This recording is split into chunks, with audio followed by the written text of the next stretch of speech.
What is up? Welcome into your Tuesday, September 6th, 2022, the Blitz.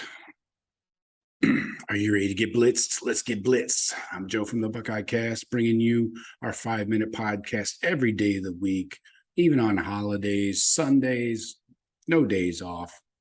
That's our policy here, because there's always Buckeye football to talk about, right? Shit never ends. It's always something. Today, first of all, anybody interested in a subscription? I'm going to do a couple level of subscription, but I want to know what you guys are interested in. I've asked this question. I've gotten some good feedback. Just putting the call out there again. If you have any preferences, what you would like a group texting feature. Would you like, I was thinking maybe a post game or a day after the game Zoom call with me. And if I can get Jeff and Sean on, that'd be great. But definitely I'll be hosting.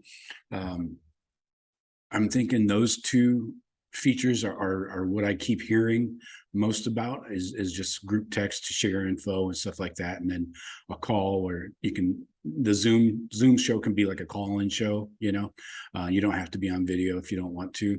And it's real easy.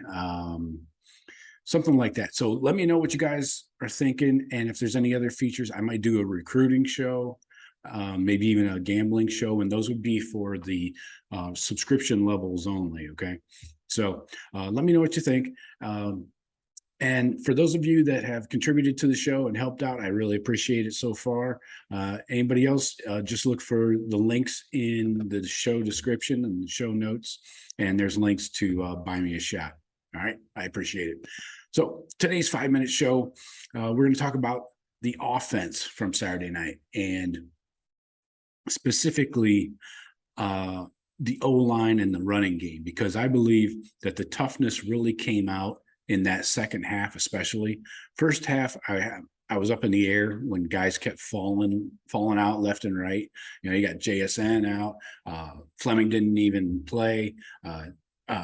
Mayan went out in the first half, and I was like, well, what the hell is going on here? Where is the toughness? I thought we've been preaching this all freaking off season. And finally in the second half, hopefully somebody said something in the locker room at halftime, but the toughness came out. The O-line took control of that game, and the running backs fed off of that. And I really liked how Travion and Mayan especially running hard and angry, and he looks a little quicker with the weight that he lost over the offseason. So that's pretty awesome. Let's talk about some stats. I want to talk about the O-line.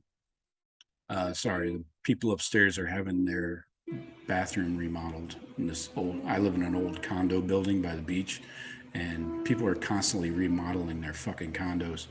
So today is bathrooms, apparently, upstairs. So love that. Anyway, hopefully they'll keep it down. Pressures on pass blocking specifically, I wanted to point out Paris and Donovan Jackson need to clean it up a little bit. Paris allowed 2 pressures. Donovan allowed 1 sack and 2 pressures. Travion allowed 2 pressures in pass protection too. So wanted to point that out. But at the same time, Foskey only had 1 hit, 1 total pressure, and the 1 sack was by Howard Cross III. Jack Kaiser had 2 hits.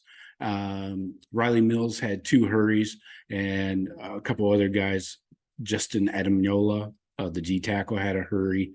JD Bertrand had a hurry, but only 1 sack. I think that's key to point out, and it makes me feel good about the pass protection. Run blocking, we did pretty well. I'm looking at PFF's stats here, and run blocking was really strong, especially Donovan Jackson. He's just a road grader. He scored an 86.5%. And Dwan Jones a 70.7%. Now Dwan not grading so well on the old pass blocking though. Run blocking, good. Pass blocking, not so good. So that's something he needs to work on. So those were a couple stats from a grading point of view that stood out to me. I know Travion did have that one chop block on the I believe it was a safety blitz, but otherwise it wasn't that bad of a penalty in my opinion. But like I said, this O-line really took control. Mayan went 14 carries for 84 yards and the touchdown. That's a 6.0 average. Travion, 15 carries for 91 and a 6.1 average. So really, and the bulk of that was churned up in the second half, especially that fourth quarter. The late third and the fourth quarter drives, they went 10 plays for 70 yards to end the third quarter, scored a touchdown, got the ball back, and milked over 7 minutes off of that fourth quarter to put the game away. It went 14 plays, 95 yards, and 49 of those yards were on Mayan alone. 49 of 95. That's pretty badass. So I know not a huge statistical game for the Buckeyes. I think CJ and those number 2 receivers will get things ironed out.